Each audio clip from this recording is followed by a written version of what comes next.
उन्मूलन अभियान कार्यक्रम में केंद्रीय स्वास्थ्य मंत्री जेपी नड्डा का संबोधन। आज हम टीबी मुक्त अभियान का प्रारंभ कर रहे हैं। इससे टीबी मुक्त मुहिम को गति मिलेगी। मुझे सौभाग्य मिला है कि इस अभियान की शुरुआत हरियाणा की धरती से कर रहा हूं और पूरे देश इससे जुड़ा है। देश के 347 जिलों को फोकस करके ये टीबी मुक्त 100 दिनों का अभियान शुरू किया है। टीबी मुक्त करके स्वस्थ देश बनाने में आज का दिन मील का पत्थर साबित होगा। जेपी नड्डा ने कहा कि पीछे हम कहां से चले ये देखने से आगामी लक्ष्य को प्राप्त किया जा सकता है। प्रतिबद्धता के साथ आगे बढ़ने का लक्ष्य टीबी मुक्त अभियान में रखना है। जेपी नड्डा ने कहा कि 60 के दशक में टीबी का मतलब डेथ का निमंत्रण था। जेपी नड्डा ने कहा उस दौर से हम चले थे और आज टीबी मुक्त का लक्ष्य जो हमें हौसला देता है। टीबी मुक्त अभियान में 2018 एक महत्वपूर्ण साल है। उस समय प्रधानमंत्री नरेंद्र मोदी ने एंड टीबी मुक्त अभियान का लक्ष्य रखा। पीएम मोदी ने टीबी हारेगा और भारत जीतेगा का लक्ष्य रखा। स्वास्थ्य विभाग ने पूरी लगन के साथ टीबी मुक्त के लिए मजबूती के साथ लड़ाई लड़ी है। जेपी नड्डा ने कहा कि बीच में कोविड चुनौती बना जिसमें स्वास्थ्य विभाग लगा रहा और स्ट्रैटेजी को बदलना ये पॉलिसी डिसीजन होता है और नीतिगत फैसला होता है।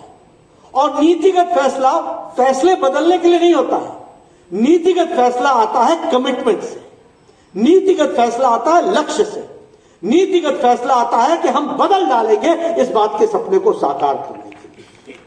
और इसीलिए जब हमने नीतिगत फैसला लिया तो उसके साथ साथ जो आर्थिक पहलू होते हैं नीतिगत फैसले को लेने के कारण उस पर भी हम लोगों ने ध्यान दिया। और इसलिए प्रधानमंत्री जी ने कहा, और अभी भी आपने उस वीडियो में उनके संदेश में सुना होगा, उन्होंने कहा कि समस्या भी चलती रहे और हम भी चलते रहे, ये नहीं चलेगा। और इसलिए जब एक लंबी समय तक समस्या चलती रहती है, जिसका सलीला मैडम जी ने अब वो चर्चा की, तो उसके लिए हमको रीस्ट्रेटेजाइज करना पड़ता है। और रीस्ट्रेटेजाइज करना होता है तो हमें इनोवेटिव मेजर्स लेने पड़ते हैं, हमें नए नए तरीके इजाद करने पड़ते हैं और हमको अपनी स्ट्रेटेजी को पेशेंट सेंट्रिक बनाना पड़ता है। मरीज को ध्यान में रख करके उसको बनाना पड़ता है और अपने इलाज को एविडेंस बेस्ड करना पड़ता है।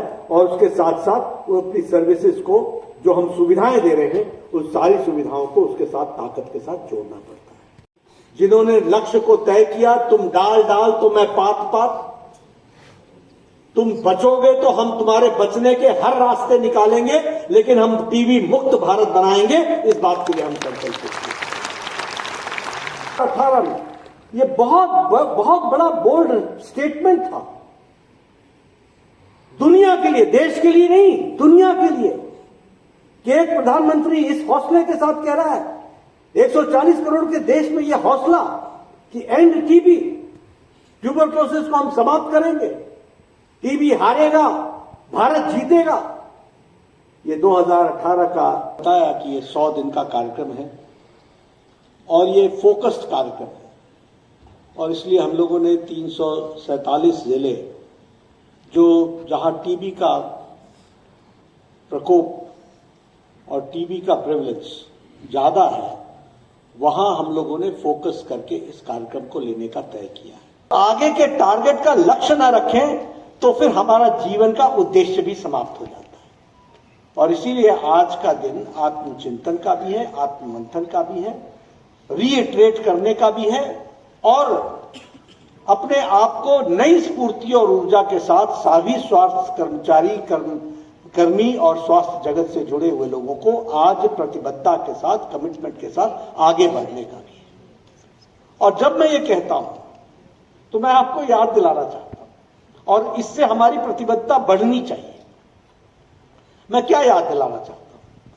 मैं याद दिलाना चाहता हूं आपको कि आप 60 के दशक के पहले, 1960 के पहले ट्यूबरक्लोसिस के पेशेंट की स्थिति को आप जरा सा अंदाजा लो। कोई दवाई नाम की चीज नहीं थी। टीबी हो जाने का मतलब आज के दिन पे कैंसर का भी इलाज हो रहा है, कैंसर के लोग भी बच रहे हैं, लेकिन टीबी हो जाने का मतलब तो स्लो डेथ का निमंत्रण था। यानी धीरे धीरे इसकी जीवन लीला समाप्त हो जाएगी, यह तय था। और आप अगर अपने परिवार में पुराने दिनों को याद करेंगे तो आपको बताया जाएगा कि जिसको टीबी हो जाता था उसको घर से दूर रखा जाता था, अलग जगह रखा जाता था, भोजन उसको अलग तरीके से दिया जाता था, बच्चों को नजदीक आने नहीं दिया जाता था। और जो अच्छे परिवार, संपन्न परिवार थे, वो उस परिवार के सदस्य को सैनिटोरियम भेज देते थे। और टीबी सैनिटोरियम नाम की एक बहुत बड़ी संस्थाएं होती थी, जहां वो अपने अंतिम सांसों को जीने के लिए रह जाते थे। अब आप याद कीजिए कि हम वहां से चले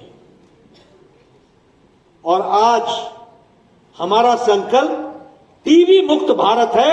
टीबी के बगैर, टीबी बिना मुक्त भारत, टीबी को समाप्त करने का भारत। तो क्या यह हमको हौसला नहीं देता है कि हम कहां से चले थे? 1962 में नेशनल टीबी प्रोग्राम आया, 1962 में, और हम लोगों ने उस समय दवाई देना प्रारंभ किया। 1997 में हम लोगों ने डॉट प्रोग्राम शुरू किया, directly observed therapy, directly observed treatment. मुझे याद है, मैं उस समय प्रदेश का स्वास्थ्य मंत्री था और उन दिनों हम लोग, उस समय प्राइमरी हेल्थ सेंटर होता था और प्राइमरी हेल्थ सेंटर में हम लोग जाकर के चेक करते थे, बोलो तुम्हारे यहां हफ्ते भर में कितने टीबी पेशेंट आए, उन्होंने दवाई तुम्हारे सामने खाई कि नहीं खाई, बताओ, इसका रजिस्टर है कि नहीं है, हम ये चेक करते थे। टीबी मुक्त भारत को करने के लिए हम उन लोगों तक आज इस अभियान के तहत पहुंचेंगे जो टीबी की जांच के लिए हमारे पास नहीं पहुंच पा रहे। यूं तो हमारे हर जगह पे हमारे डायग्नोस्टिक सेंटर्स हैं, हमने अपनी टीबी की जांच के लिए केंद्र बना रखे हैं। हमारे स्वास्थ्य कर्मी, हमारी आशा बहनें, हमारे आशा वर्कर्स और एएनएम फील्ड का स्टाफ, तो सभी गांव-गांव में पेशेंट्स की जांच के लिए उनको प्रेरित करते हैं, समय समय पर उनको बताते रहते हैं बीमारियों के बारे में। परंतु इस बीमारी का एक स्टिग्मा लगा हुआ है जिससे लोग फिर भी अपनी जांच नहीं करवाते। जैसे कि माननीय हमारे यूनियन हेल्थ मिनिस्टर नड्डा साहब ने कहा कि कई लोग ऐसे होते हैं जो बहुत गरीब हैं, वो अपने कामकाज के प्रति इतने संवेदनशील होते हैं कि अपने स्वास्थ्य के ऊपर ध्यान नहीं रखते और वो अपनी पूरी जांच नहीं कराते, थोड़ा सा ट्रीटमेंट लेते हैं और फिर अपना काम शुरू कर देते हैं। तो हम इस अभियान के तहत उन लोगों तक भी पहुंचेंगे। हमारा फोकस्ड अप्रोच रहेगा उन हाई रिस्क एरियाज में कैंप्स लगाने के लिए, हमारा फोकस्ड अप्रोच रहेगा उन इंडस्ट्रियल साइट्स पे जाने के लिए जहाँ पे ये कर्मी अपनी स्वास्थ्य की उनकी जांच करवा सकें। तो सर, हरियाणा में कितने टीबी मरीज हैं इस समय, और पिछले जो अभियान चला गांव-गांव, तो कितने अधिक मरीज आए हैं? देखिए, 2015 के मुकाबले 2015 में मैं आपको बताऊं, हरियाणा में सिर्फ 2 लाख हमने टीबी के टेस्ट किए थे और उस टाइम पे जो पेशेंट थे वो हमारे सिर्फ 35,000 के पेशेंट थे। आज 2024 में अब तक यानी नवंबर तक हम 8 लाख टेस्ट कर चुके हैं, 4 गुना ज़्यादा टेस्ट कर चुके हैं। और इस टाइम तक यानी आज 7 तारीख तक 81,500 पेशेंट, 81,000 से ऊपर पेशेंट टीबी नोटिफाइड हो चुके हैं इस साल के लिए, जो आज तक का सबसे बड़ा आंकड़ा है। और इसका ये है कि जितने ज़्यादा केस नोटिफाई करेंगे, जितनी जल्दी उनको हम पकड़ेंगे, उतनी ही जल्दी हम टीबी को ख़त्म कर पाएंगे। पहले टीबी के पेशेंट में एक कमी होती है कि आमतौर पर हमारा एक स्टिग्मा है, सोशल स्टिग्मा है। अब टीबी का पेशेंट लक्षण होते हुए भी, लक्षण आपको पता है कि वो चला 2 हफ्ते से ज़्यादा बुखार हो, 2 हफ्ते से ज़्यादा खांसी हो, वज़न लगातार 1 महीने से वज़न लूज कर रहा हो, और बलगम में उसके ये है कि खून आ रहा हो, और HIV का कोई पेशेंट हो, इस तरह का उनको टीबी होने की ज़्यादा संभावना होती है। तो उन पेशेंट्स को हम प्रेजेंटिव टीबी बोलते हैं और उनके हमने टेस्ट करने ही करने होते हैं। इनकी पहचान पहले हम वल्नरेबल पॉपुलेशन की पहचान कर रहे हैं और उनकी लाइन लिस्टिंग करके, लाइन लिस्टिंग हमने अक्टूबर और नवंबर में लाइन लिस्टिंग कर लिया है ऐसे पेशेंट की, और ऐसे एरिया भी आइडेंटिफाई कर लिए जो हाई फोकस एरिया हैं जिनमें ज़्यादा टीबी का बर्डन है। और जिन टीबी के पेशेंट्स के कॉन्टैक्ट, अब टीबी के पेशेंट, आपको पता है कि एक टीबी का पेशेंट लगभग 1 साल में 10 नए टीबी के पेशेंट क्रिएट कर सकता है अगर उसका इलाज ना किया जाए। और आपको लगभग पूरे भारत की 40% जनता में टीबी का कीटाणु है। बिल्कुल ठीक पूछा। जिनकी BMI बॉडी मास इंडेक्स 18.5% से नीचे है, जो टीबी के लगभग 46% पेशेंट ऐसे हैं जो अंडर नरिश्ड हैं, जिनकी BMI बहुत कम होती है, बॉडी मास इंडेक्स बहुत कम होता है। उनके लिए एनर्जी डेंस जो सप्लीमेंट्री न्यूट्रिशन हम देने जा रहे हैं 2 महीने तक, यानी टेबलेट्स हैं, एनर्जी डेंस टेबलेट हैं, EDNS बोलते हैं। तो वो यानी एनर्जी डेंस न्यूट्रिशनल सप्लीमेंट बोलते हैं, वो गवर्नमेंट ऑफ इंडिया की तरफ से हमारे पास सप्लाई आई हुई है। और हम उन पेशेंट की जो अंडर नरिश्ड पेशेंट है, लगभग 40% पेशेंट अंडर नरिश्ड हैं, उन पेशेंट को हम वो देंगे। और उसके साथ साथ ही निक्षय मित्र जो हम कैंपेन थी, ताकि मैक्सिमम पेशेंट जो हरियाणा में अब तक निक्षय मित्र बने, लगभग 6300 निक्षय मित्र बने हैं टीबी के पेशेंट जिन्होंने गोद ले रखे हैं। कोई NGO है, कॉर्पोरेट हाउस है, उसको एक मान रहे हैं। अभी मान लो 40 अस्पताल था, आज ये अभी हम इसको 1 यूनिट मांग रहे हैं। तो ऐसी अलग अलग यूनिट जो रजिस्टर्ड हैं, लगभग 6300 यूनिट हैं, और उनके थ्रू भी हम न्यूट्रिशनल सप्लीमेंट दिलवा रहे हैं उनसे। और आपने आज टीबी की बास्केट देखी है, टीबी की बास्केट हम आज यहाँ पे दिखाने के वास्ते नहीं, ये रियल में लोगों तक जा रही है। एल्केमिस्ट आपके नज़दीक है, एल्केमिस्ट हॉस्पिटल ने पेशेंट मैडम के यहाँ से पेशेंट वो गोद ले रखे हैं। हर किसी ने, हमारे में से भी किसी ने 4 या किसी ने 5 पेशेंट गोद ले रखे हैं। तो आपके माध्यम से भी मैं लोगों के पास अपील जाए, आपके माध्यम से हर लोग एक टीबी के पेशेंट को, कोई अच्छा वेल टू डू फैमिली एक टीबी के पेशेंट को गोद ले ले और उसका 15 दिन में एक कॉल कर ले, उसका कि आपका क्या हाल है।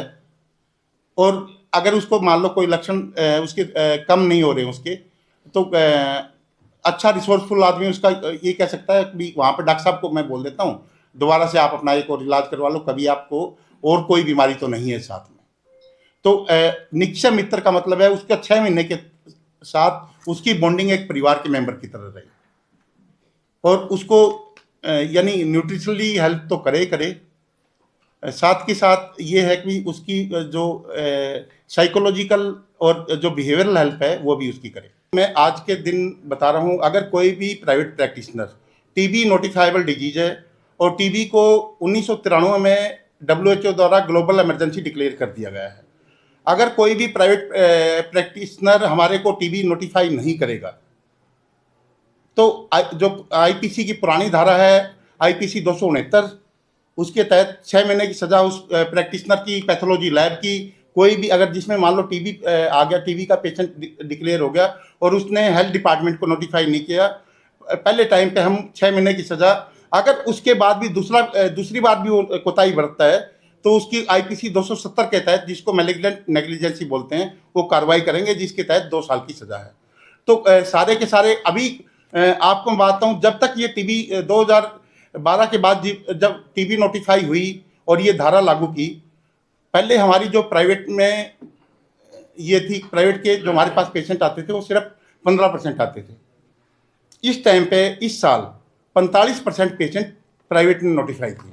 JP नड्डा ने कहा कि टीबी मुक्त अभियान के लिए स्वास्थ्य विभाग ने मजबूत रणनीति के तहत काम शुरू किया है। JP नड्डा हरियाणा सरकार को स्वास्थ्य क्षेत्र में उत्कृष्ट कार्य के लिए बधाई दी और CM की पीठ थपथपाई। आयुष्मान कार्ड के तहत पूरी जिंदगी 5 लाख तक इलाज मुफ्त दिया जा रहा है।